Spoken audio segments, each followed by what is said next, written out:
So thank you everybody who came here to the Google Fiber Cafe, and thanks to everybody online who came to check it out.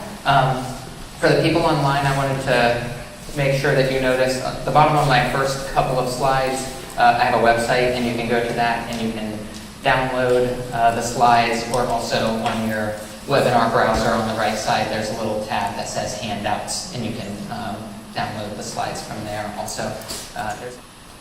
My name is Adam Dipert, and I am here to talk to you about my studies regarding dancing in space. So first, I wanted to say that this is a part of World Space Week. And World Space Week is an initiative by the UN to promote activities and lectures and things just about space stuff. And so I, last year, had an opportunity to speak with Allegra, and she has been really awesome. She set up the whole webinar stuff. She's been very supportive. She worked out a lot of the details, and I just got to give her mad props.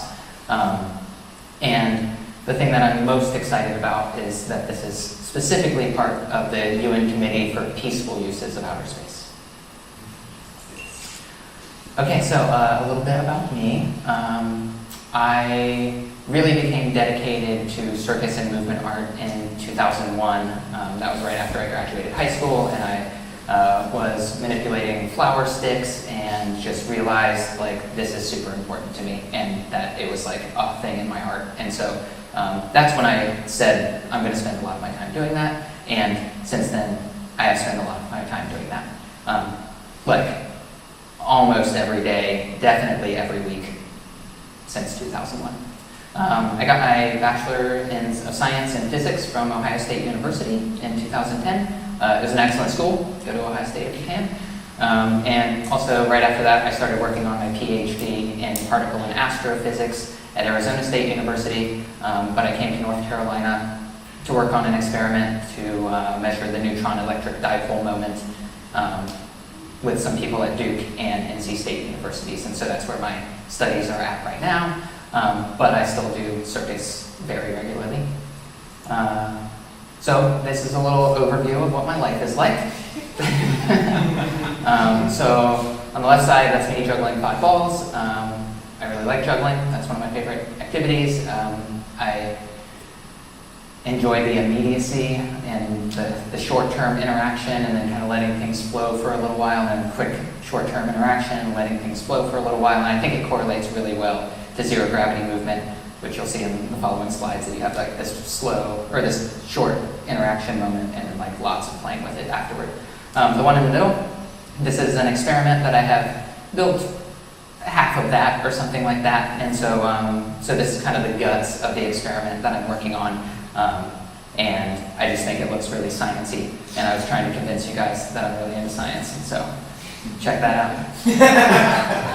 And then on the left side, this is me doing stilting partner acrobatics, which is like the hardest thing that I do right now, and it's really challenging, and I'm on stilts and she's on stilts, and it's just like really exhilarating and very intense. And so, you know, from solo activities to partner activities to science things is pretty much like how I spend all my time. All right, so we'll stop talking about me and start talking about space now. I encourage you, if you're at all interested in space arts, to go to this first website. It's just a Wikipedia site, has a really great overview of a bunch of space-related art activities that have happened, a lot of really big names, and if you want to become familiar with space art, that's a great place to start. For me, one of the most inspirational things that I have seen is video from Skylab.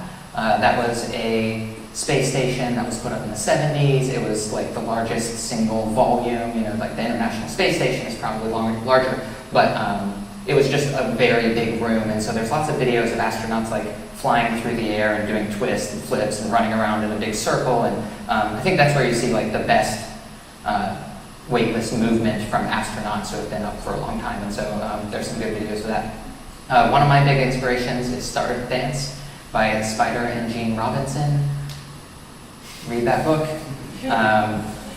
In 1993, as far as I know, that was the first sculpture sent to a space station, and so it was designed by a Russian. I got a link to the video there. It's just like a little piece of space art. It's notable. And then the biggest single step that inspires me is this woman, Kitsu Dubois. She's from France. She's a dancer. In 1990, she went on her first zero-gravity flight, and then in 1999, she got her PhD in zero-gravity movement.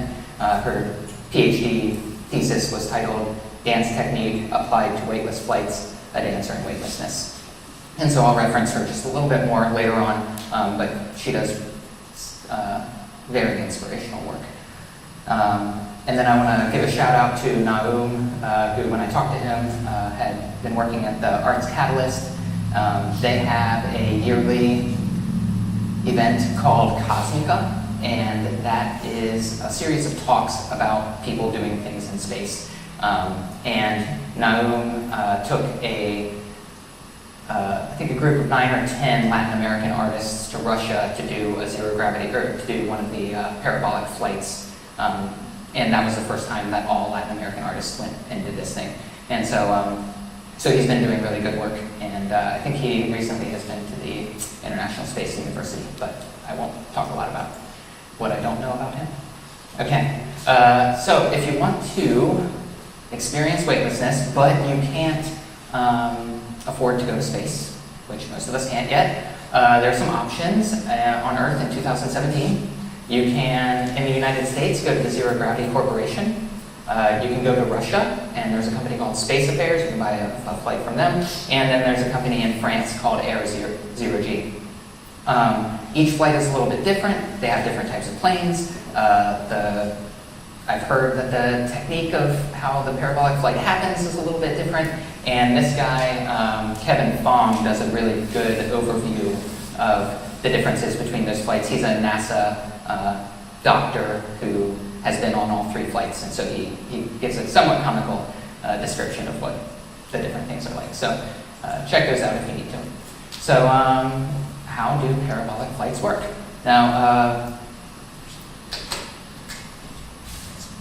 whenever you throw something in the air, as soon as you stop holding it, the entire object is moving freely through space. And in physics, we would say it's traveling along a geodesic path, right? So at that point, there's no force that would be holding anything to any other part of it. So as soon as I let go, it enters a state of zero gravity, right? Or it enters a state of weightlessness. If you remember algebra class or early physics classes, you know that that's a parabola. And so what they try to do on these airplanes is try to get the airplane to fly in a parabolic arc. So say you're on this airplane, you start going down, you get to the bottom of your trajectory, you start going up, and when you start going up, you start feeling like the plane pulling down on you. You get to an inflection point and the nose starts tilting down, and then slightly after that, you reach a region where you're actually going in something like a parabolic arc. And at that point, the plane is basically falling as quickly as all of the people are falling. And so the plane is just kind of staying around the people while they fall. And then you get to the other side, and as it starts to tilt its nose back up, some slight gravity comes on, and then you get a lot more gravity as you get to the bottom, and that cycle repeats. And so that's how we do it for not $1 million. All right, so things to study when you're in a weightless environment. So I've categorized this as like 3 big categories. What do we need to focus on in order to become informed about the topic? The one that I imagine most people think about the most would be like, what are you going to do when you're pushing off of something, right? Like when you have force, when you can push or when you can pull. So you're either at a wall, you're holding on to another person, but you can apply torque and you can apply force at that point. The next step would be once you've pushed yourself away from the wall, now you're floating, and now you have 2 things to deal with. You're moving through space, so you have some like translation, but then almost all the time, you're going to also end up with some amount of rotation. And so I think those should be addressed as 2 separate topics because they actually involve kind of slightly different physics, although they end up being tangled together. And then last, which haven't seen a whole lot in weightless movement yet, but we're going to definitely see it in the future, some type of propulsion while you're in weightlessness. So you got a jetpack, you got giant fans or wings, you have a compressed gas can, so you're like shooting yourself through space. You can have a heavy object and you could throw that, and then that would move you away, right? Because you have to have conservation of momentum. Or the traditional, you can take a cat, attach it to a piece of buttered bread, let go of it, it'll fall continuously and just spin. Cat has to land feet down, bread has to land butter down. Infinite motion machine.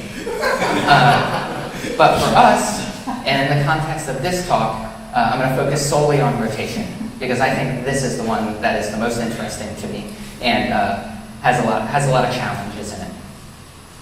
So in this, I'm going to talk about two concepts primarily. One is center of mass, and the other is moment of inertia. The center of mass is a place in any three-dimensional body about which, I said in, a place for any three-dimensional body about which all of the mass is balanced. So like a hula hoop, its center of mass is not actually inside this body, so that's why I corrected my statement. But, and even for humans, there are times when your center of mass is not inside of your body. You can identify where your center of mass is by balancing, and you have to be pushing through your center of mass in order to keep yourself from falling over. So like right now, my center of mass is somewhere here, and if I lean over too far, then I reach this point where I fall all the way over. And it can be calculated based upon the distribution of mass in the body and the position. Like if I stand and I have my arms at my sides, my center of mass will be set back a little bit, but when I reach out, for me, I notice that I have to push on my toes a little bit more to keep myself from falling forward. We're going to talk about that a lot more.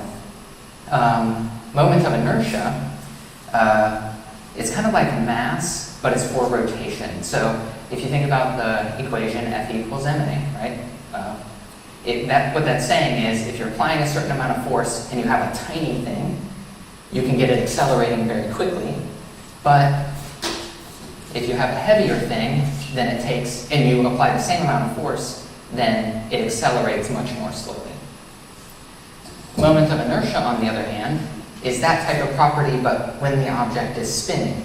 If it's spinning in this direction, it requires a different amount of force to get it to a certain speed than if it's spinning in a different direction. This is expressed as a 3x3 matrix.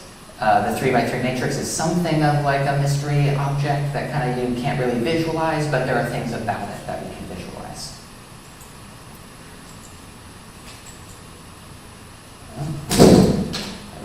There we go. Okay. So how am I going to do this, right? How am I going to figure out how the center of mass and moment of inertia applies to a human body in zero gravity? So I went to some medical journals. I found some articles where they had taken some cadavers, cut them up into a bunch of pieces, measured the center of mass of each individual part, measured the mass of each part, did a bunch of calculations on them. That's like my starting thing. That's like where the seed comes from.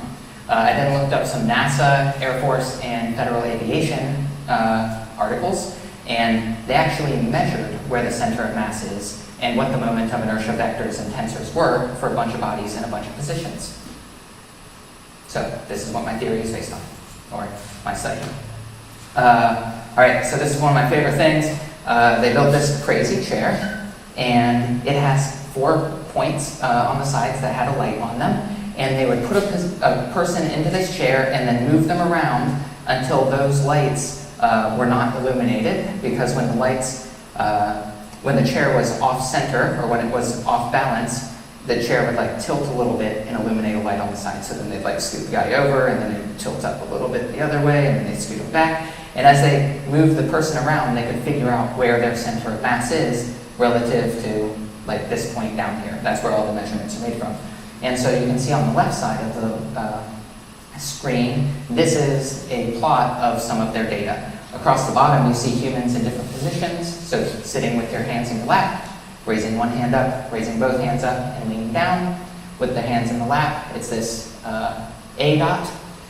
With the hand up, you notice the center of mass moves slightly to the side. With both hands up, it moves even further. And then when the person leans over, the center of mass moves all the way forward.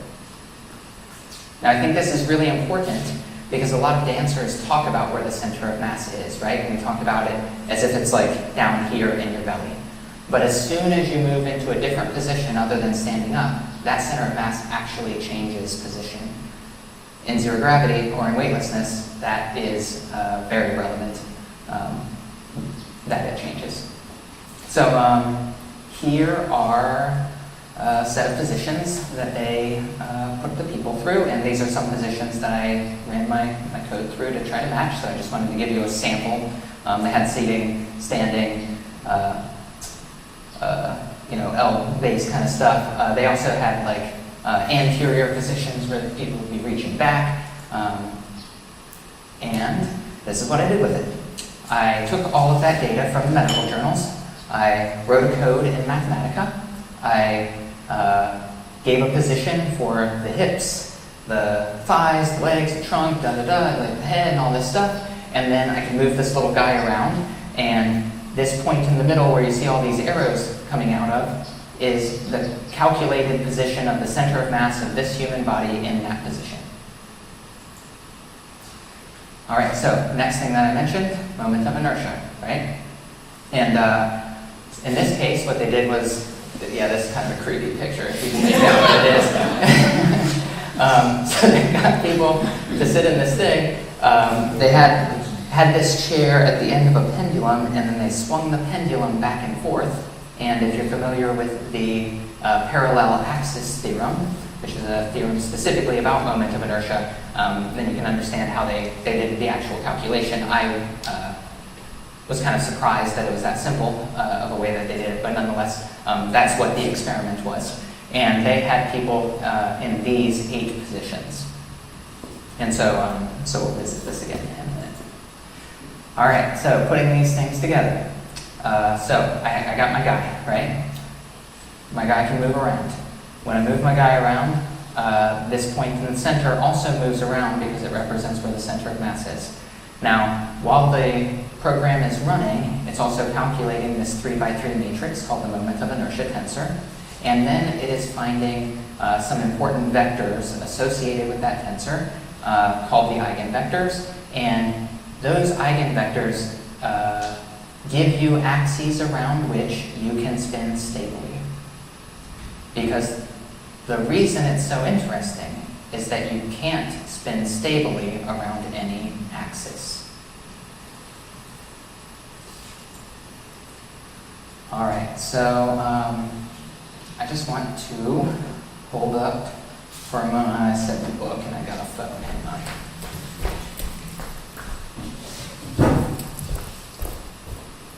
So as far as these vectors go, and I'm going to continue going on the vectors, so if you're still confused about it, just hang in here. We're like building up to the explanation. We're not, you're not behind if you're still sitting there being like, what does he mean by the vectors? Okay. So we're going to compare a human body to a book like this.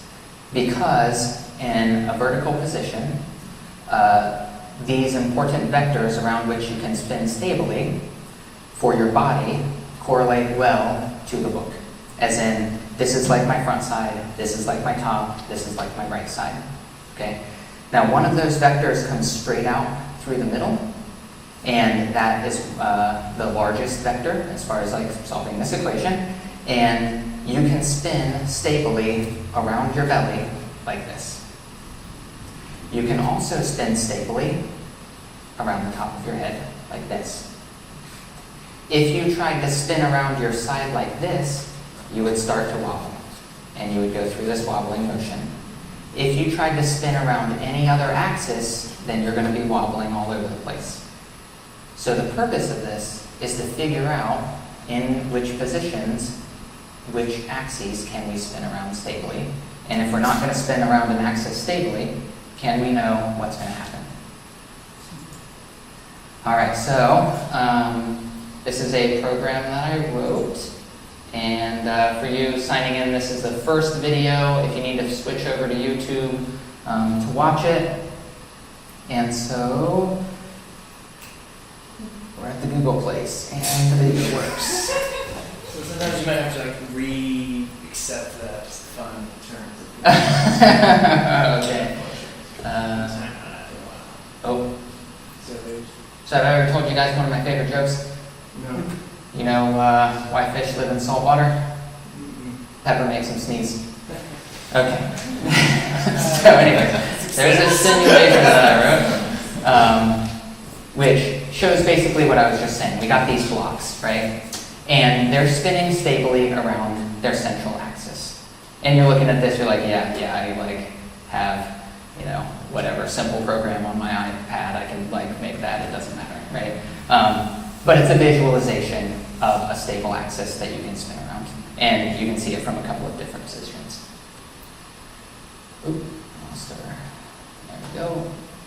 Now, this is the magic, because this is actually how the program works. I said in the beginning that we're just talking about free-floating through space. There's no pushing, there's no pulling, nothing like that. So that means that we're not applying any torque. Okay? Now, I gotta back it up one step, just say, for people in the future who are interested in this, because it took me a little while to figure out how to do this, I wrote this program in Unreal Engine, I did it using C++, and so if you want to start in place, like, that's a place where you can start to write a code like this. So we're going to start by saying the torque is equal to 0, the torque is equal to a change in the angular momentum, and so actually what this means is that the angular momentum is not changing, because I just said there's no change in the angular momentum, right? Now the angular momentum is a vector, it's pointing in a particular direction.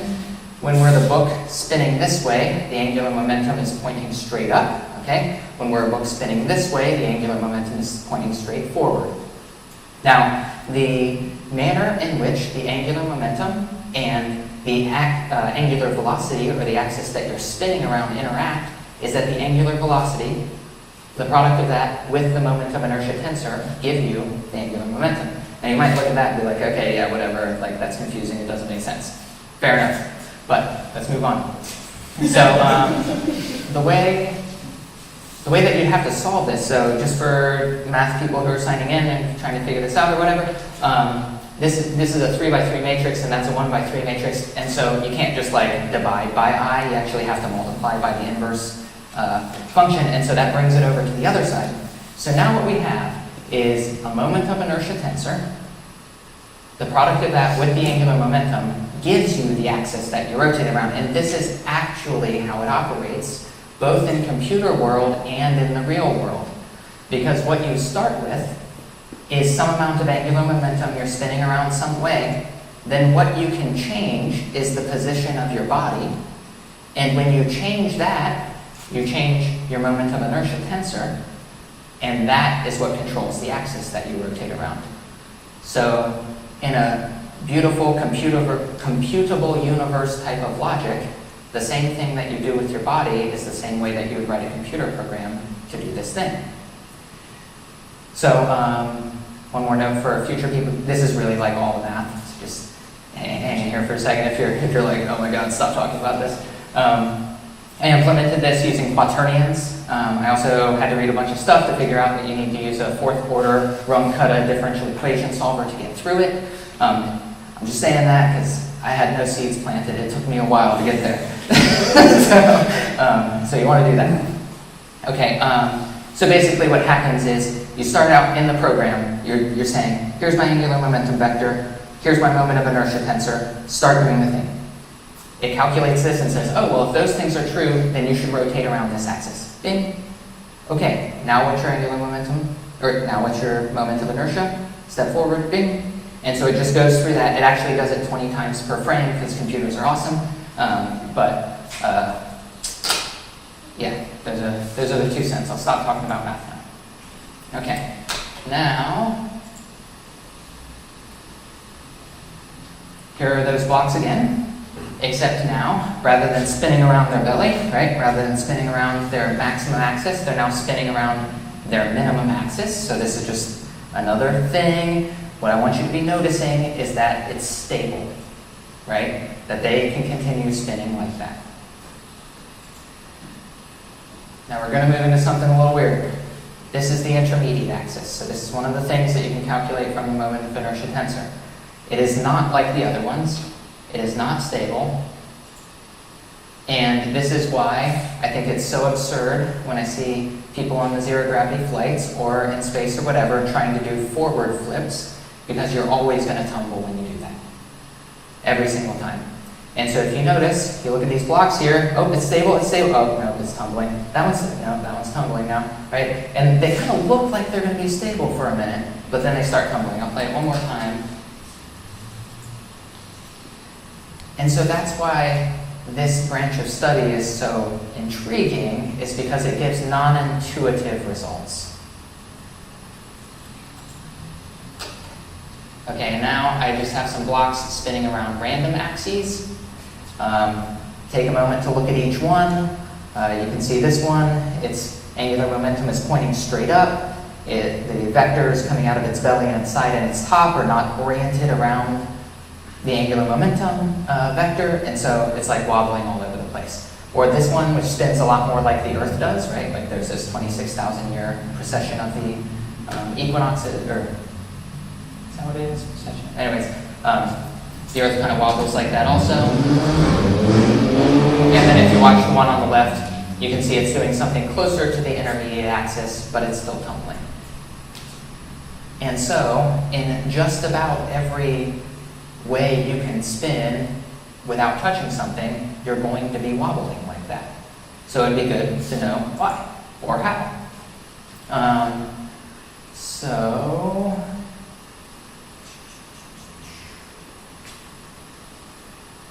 Oh yeah, I already did that. Okay.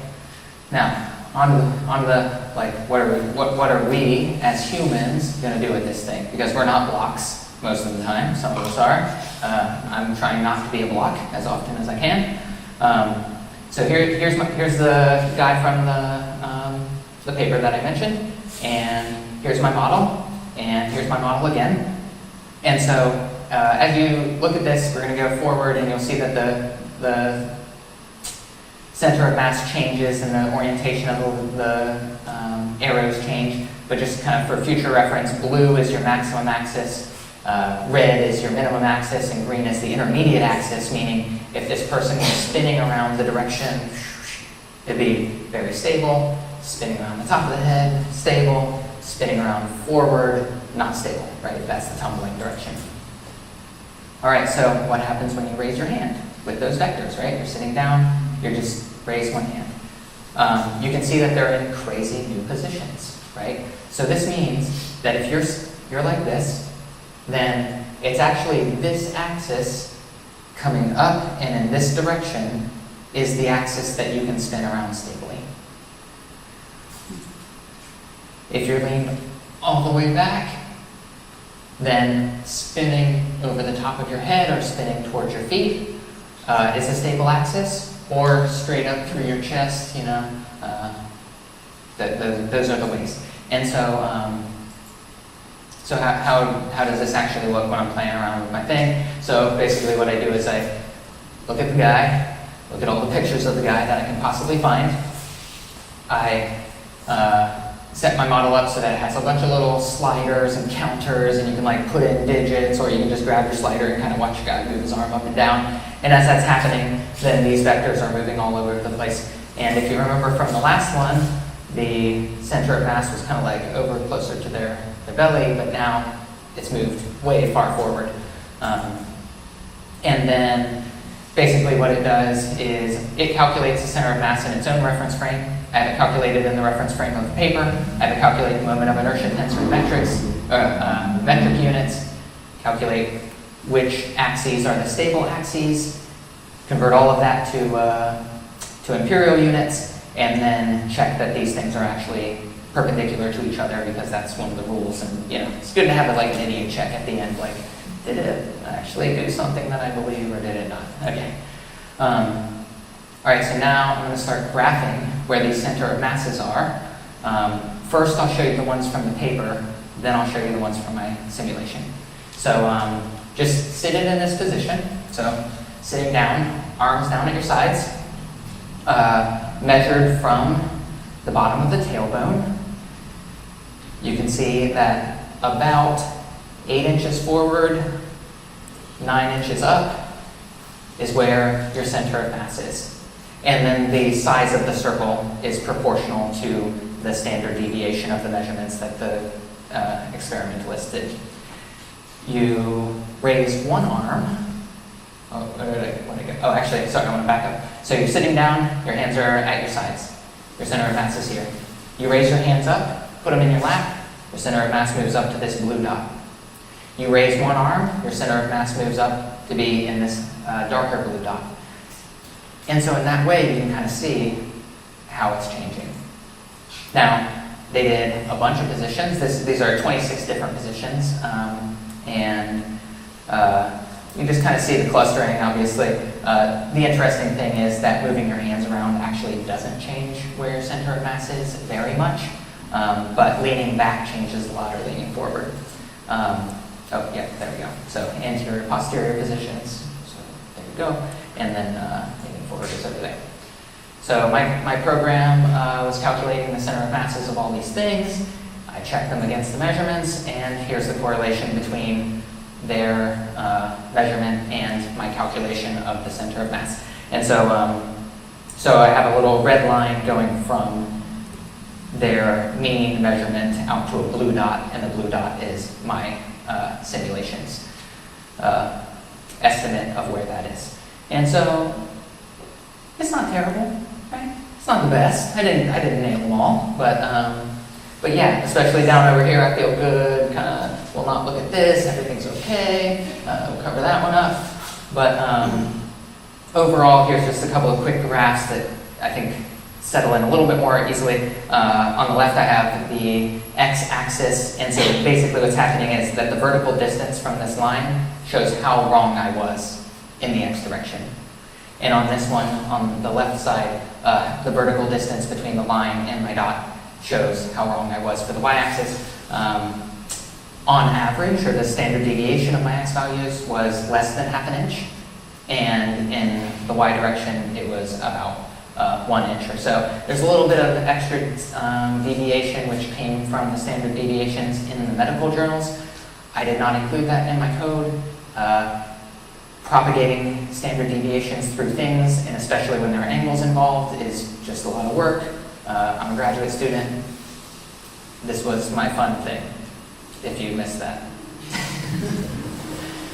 Okay, so then just to compare for the moment of inertia tensors, so basically they just measured them along some axes. They actually didn't rotate the body until they got into the maximum or minimum or intermediate direction.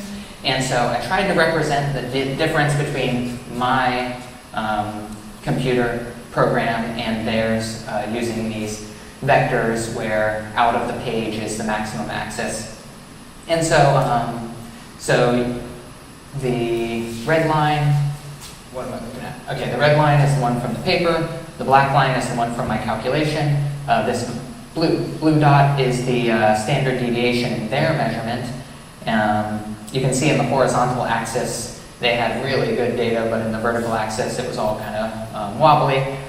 Really what you should be focusing on if you're not looking super close at it is just like, what are the percentages of wrongness am I, right? So like, what's my standard deviation? So on most of them, I got within 5% of the accepted value, but then down here on the left and in the middle, you can see I got up to 18% deviation from their answers. So to be a good scientist, I have to admit, I was wrong-ish. Okay, moving on to the fun part. We've done all our homework, right? We see where the vectors are, we see where the thing is. Now it's time to actually start thinking about what are you going to do when you go to space, or when you go into zero gravity. So I started thinking about things that could go wrong. And of course, the thing that happens to astronauts is that their head gets a big blood rush because your body is designed for pumping blood up. And so it actually pumps up harder than it pumps down. So once there is no orientation, then it keeps doing that. And basically you get this big bloated head and you just have a lot of blood in your head. So to try to deal with that, I did inversions, and I just do a handstand, and then I'd have people shout out random numbers, and I would multiply them in my head. I think this helped. I can't say that helped. It was quite a spectacle. I'll at least say that. All right. So your body can be in any position in zero gravity, right, or in weightlessness. So it's like, what compares to that? Indoor skydiving fairly well compares to that. A big difference between indoor skydiving and being in weightlessness is that in indoor skydiving, it's like laying on the ground in every direction, and like your surfaces are all supported, right? You know, when you're laying on the ground, like you're just totally held.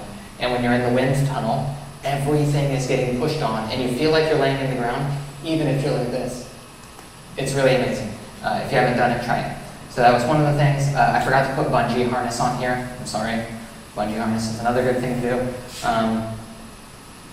Oh yeah, another body can be in a position thing, scuba diving, any amount of being underwater. And then, of course, wait, what are we actually talking about, zero-G? Watch lots of online videos. All of them. Watch every single online video of anybody being in zero gravity. It's worth your time. Okay. So, I went on the flight. Whoa. Typo. Oh my gosh. It wasn't a month ago. It was a year ago. This should be 2016 in August. I went with the Zero Gravity Corporation. You get 15 parabolas. They did 2 of them at lunar gravity, which is 1/6 Earth's gravity. One of them was Mars gravity, that's 1/3, and then 12 weightlessness experiences, and there are about 33 people on the flight, like 30 to 33, and then 10 to 13 crew members or something like that. There's a plane, it was awesome. There's inside the plane, it was awesome.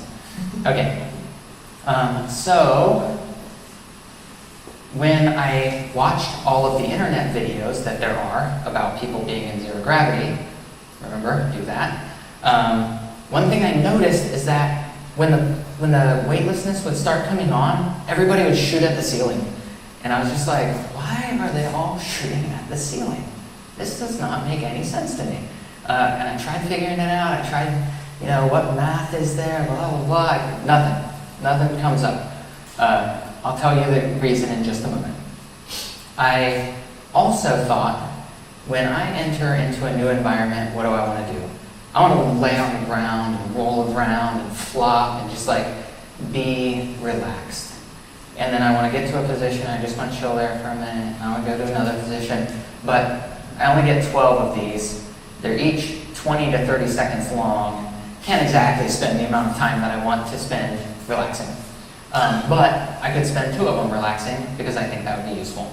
And so for the first 2, what I kind of focused on, maybe it was a little bit imposed, but I just had to see, in one of the NASA articles, they talked about this thing called the relaxed weightlessness position.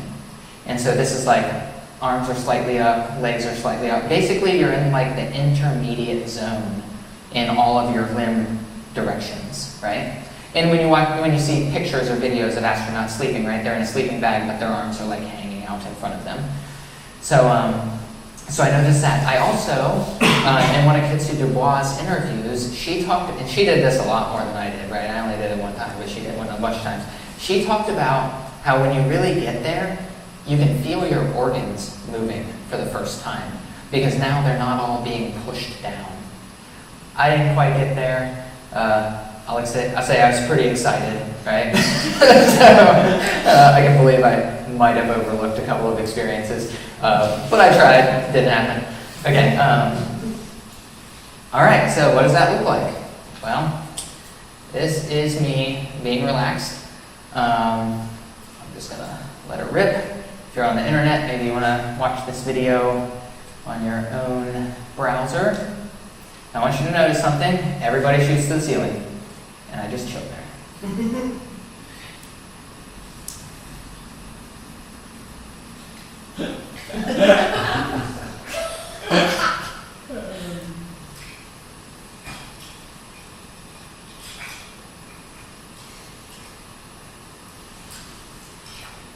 And here's a second go with relaxed position.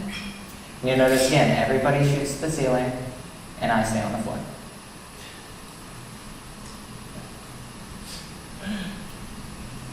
Are the guys in green staff or kids? Kids. Yeah, kids.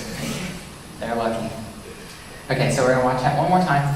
So what's happening, right? I'm just like trying to be chill, I'm being in my zen, and it starts coming on, and what other people do is they're like, oh sweet, it's coming on, I'm gonna lean up, right? And so when they lean up, their center of mass stays in the same position, but their butt moves away from their center of mass. And so their butt hits the ground and they all shoot to the ceiling. This is an insight that I have for you. All right, well, watch the second one more time. And of course, some of the drifting is the result of flying a plane in a perfect parabola. Crazy. Good job, guys. That seems really challenging.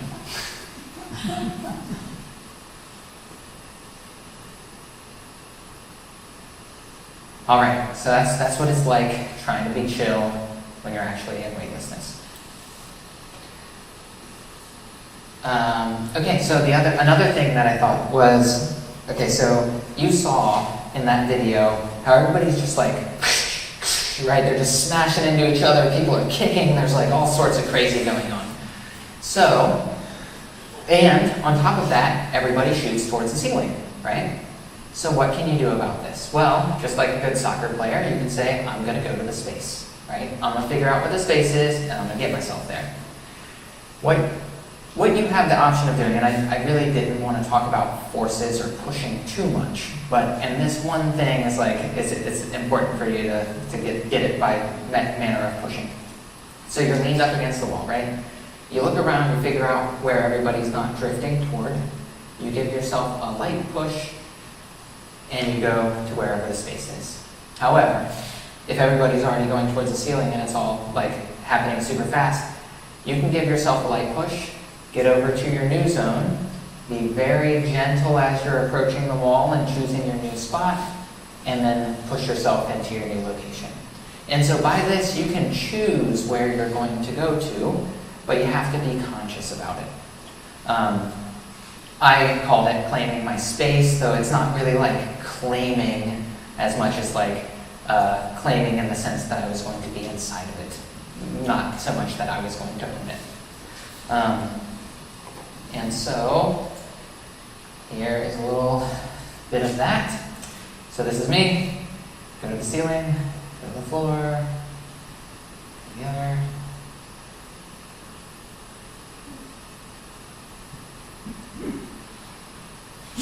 That's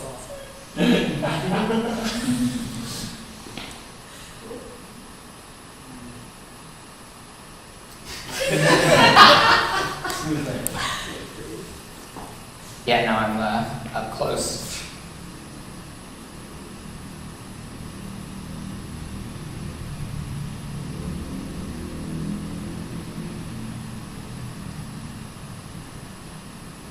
So did you see which axis I was spinning around?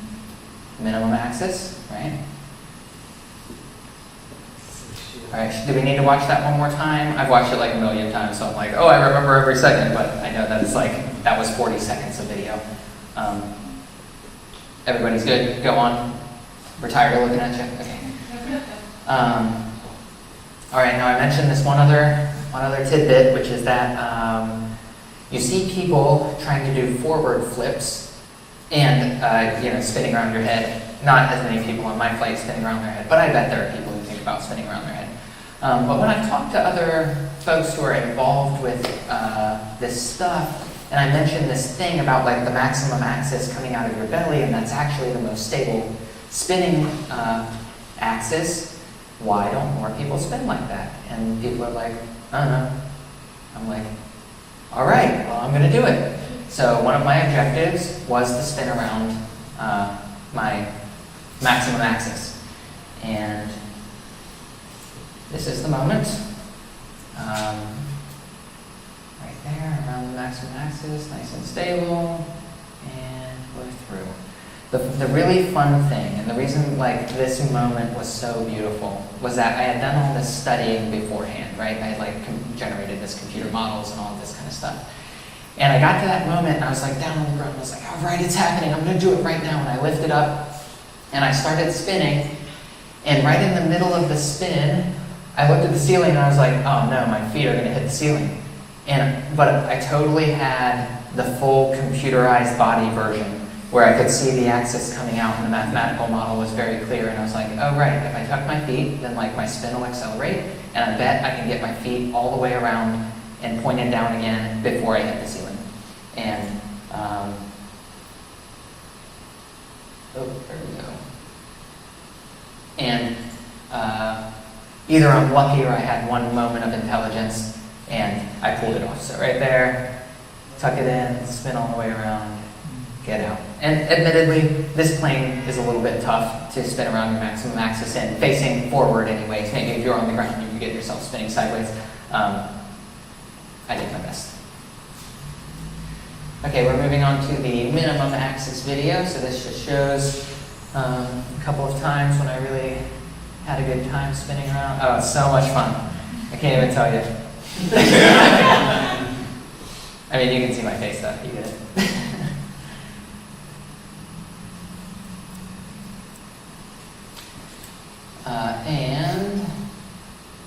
And then there's just some time of getting crazy with it. So here I come in, spinning from the left side. Camera guy totally ate it, so I just was like, let's go for this.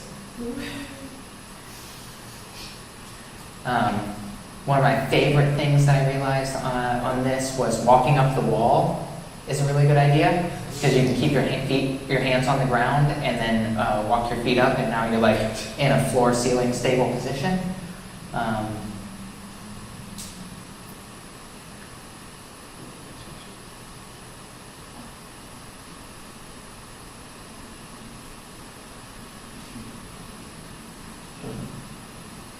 These collisions of bodies, what does it feel like contacting other people? So the question is, when you're making contact with other people in the weightless environment, what does it feel like? It is exceptionally light, because if you noticed in that first video that I showed, I think, yeah, that's at the end. So we're rolling back to the Claim Your Space video. There we go. In the Claim Your Space video, you see that I'm like, at first I'm pushing off the walls, and you see how quickly I shoot towards the ceiling, right? I'm like bouncing off all this stuff. That isn't even using a very firm push. It's actually like a pretty light push. And so when you don't have as much friction as you have by touching the ground or something, then it really does not take very much energy to get yourself moving very quickly. And so a lot of the people are just trying to have a good time and smile, and you know, they're not pushing really hard. And so when you bump into somebody, it's very much a light brush. It's not even as firm as when you like accidentally knock somebody in the hallway or something like that. And the other part of it is, let's say you're walking down the hallway and you kind of have like a shoulder bump or something with somebody, right? Both of you have a lot of torque going on in your body, and you're like, you know, going forward, and so you're trying to maintain the direction that you were going. But once you're floating, once something hits you, like you give in completely, right? Your body just says, okay, yeah, I guess I'll do whatever you just told me to do, instead of, I want to keep walking in this direction. And so it's actually really like even fairly direct hits. Although the camera guy did complain that he got kicked in the head, and I believe that would be different. All right, so I went through those, and all right, so there are more things to study about moving in weightlessness, and this was just the first glance at what do you need to know to become competent in this type of movement. And I would posit that if it's going to be worth your time or worth your money, or worth somebody else's time or worth somebody else's money, like, you should learn about these things in order to be a competent zero gravity movement artist. And so here's yet again kind of my brief outline of what that is. And we have my citations here, and that means, ta-da!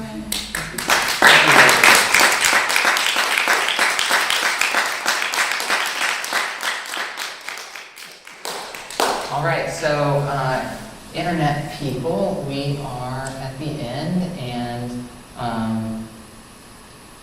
I want to take questions. So people sitting here, we can take your questions also. And somebody asked a question: can the center of mass ever be outside of the dancer, as if in a curved trunk and arms and legs stretch forward? Yes, right? Bob, you saw that slide that I had all the way back there, right? So this center of mass is actually forward of the person's belly, and if their legs were apart or something like that, then the center of mass would actually be out in front of them.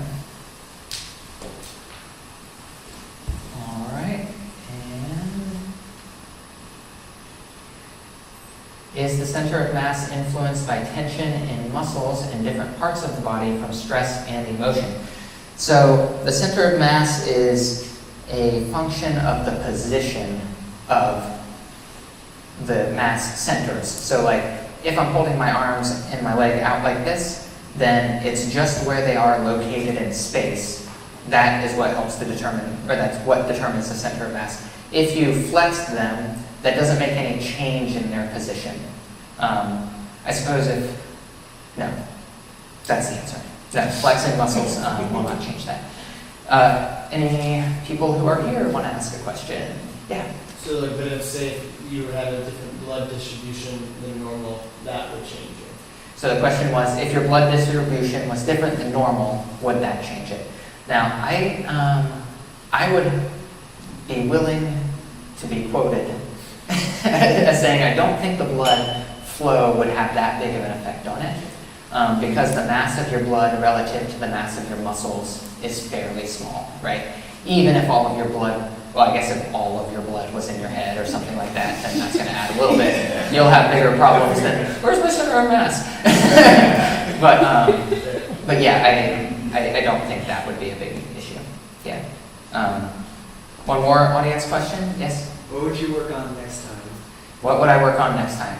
I would work on being more subtle about it, and I would work on trying to access some of the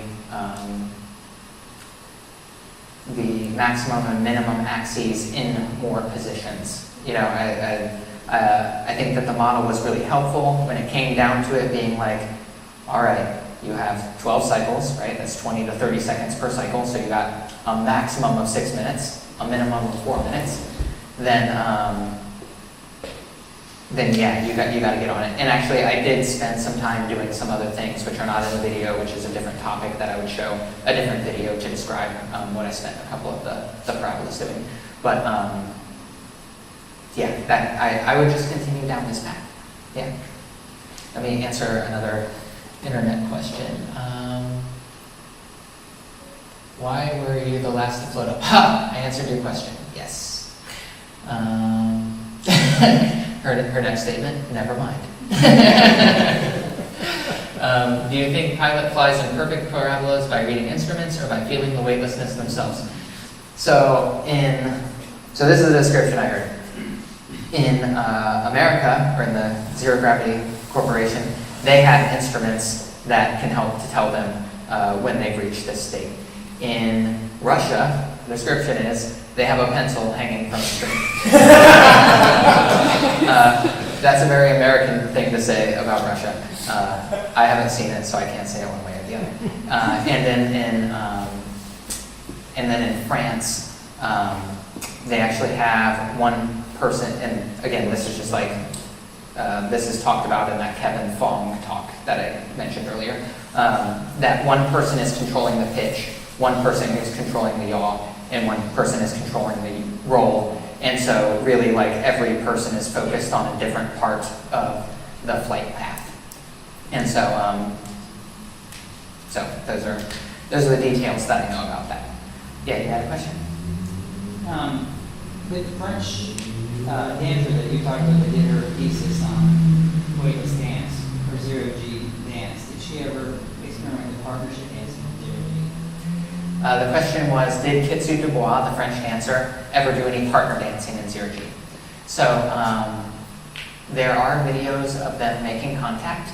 They have some really interesting stuff where they have like a bar or a hoop or something like that, and a person is kind of floating in really lightly and then grabbing that thing and spinning around it and coming out the other side, or two people are coming in and having a short interaction and then coming apart.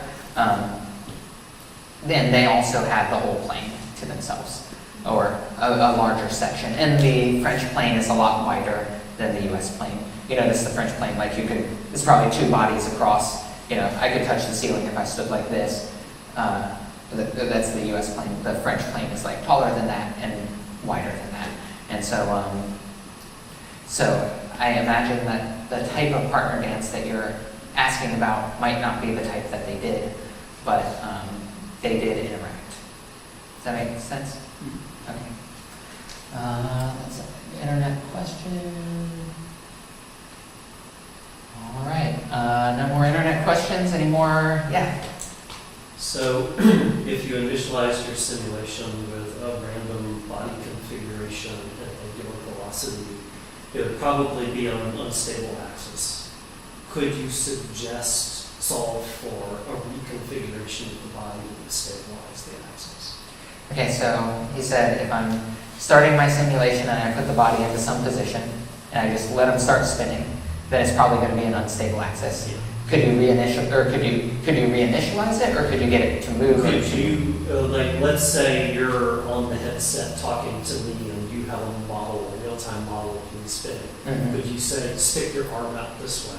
Okay, And so stabilize my spin around the stable axis. yeah. So the question continues with if you are spinning around some axis and you execute some motion like sticking your arm out, can you move from an unstable axis into a stable axis? So yes, this is one of the objectives of my study, is that I can imagine something like katas, where you know that if you're spinning, you go through some sequence of movements, you get your moment of inertia eigenvectors to just sweep through space until you reach where your spot is at, and then you stabilize yourself once you get there. So you're like doing your kata, you're moving around, and you go, oh, that's it. Okay, I'm stable. Now that I'm stable, I'm going to get this situation under control because my jetpack just blew, I'm flying towards the moon, So I believe this is possible. The Mathematica simulation is solely for stable things and calculating those vectors. You don't have to calculate the vectors in order to get the motion to happen, but I have been working on developing a code that will give you a human body to move around. Any other questions? I have a question. Yeah. Since your inspiration was Star Tensor, how many flights do you think you would have to go through before you'd be able to choreograph a dance? The question is, how many flights do you have to go through before you can choreograph a dance? I think that it would be possible to choreograph something on your first flight or on the next flight if you were informed about what was going to happen. Like, I think I could take 8 people and we could come out with something choreographed. And they were fresh off the boat or something, right? I mean, they need to be movement people. You would get something. That's my stipulation.